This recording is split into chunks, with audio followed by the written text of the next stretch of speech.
Le 1er juillet 2025. En venant au travail, j'ai cuit un petit peu. Va crever dans ton désert pourri, Dubaï. On était au mariage de ce cousin il y a 7 ans.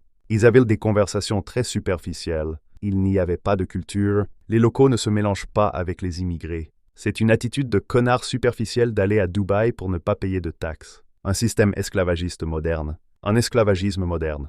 C'est payé au lance-pierre. Je travaille pour un gouvernement qui s'occupe bien de ses employés. La manager est compréhensive. Quand je ne travaillais qu'avec des hommes qui avaient des femmes qui restaient à la maison, en gros, ils ne s'occupaient pas de leurs enfants, donc ils n'acceptaient pas que je m'occupe des miens. C'est incroyable que de nos jours, des gens pensent encore comme ça. Je dirais que ce sont de gros boomers. Une assistante de direction. Mon ancien patron maltraitait son assistante de direction. Quand je lis des commentaires, je pense que l'humanité est foutue et je me dis qu'une guerre nucléaire, ça ne serait pas si mal. Dans La dictature du prolétariat, il y a le mot dictature.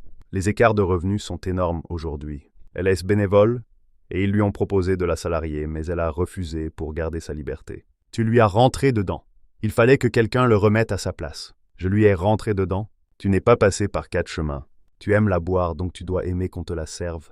J'ai fait du bénévolat pour une association. J'étais logé, nourri, blanchi, et j'avais des petits jobs, donc j'avais des sous. J'ai travaillé dans une colonie de vacances. J'étais animatrice pour les enfants. Puis j'ai travaillé au bar, dans un camping. J'ai planté mes employeurs. Non, je n'avais pas besoin de donner un préavis. Il faut de tout pour faire un monde. Avoir des atomes crochus avec quelqu'un, ça frôle le harcèlement moral. Peut-être que la solution serait qu'elle vienne au bar et que moi j'aille à l'accueil. Elle t'avait dans le nez. Je donnais des cours particuliers d'anglais en face à face.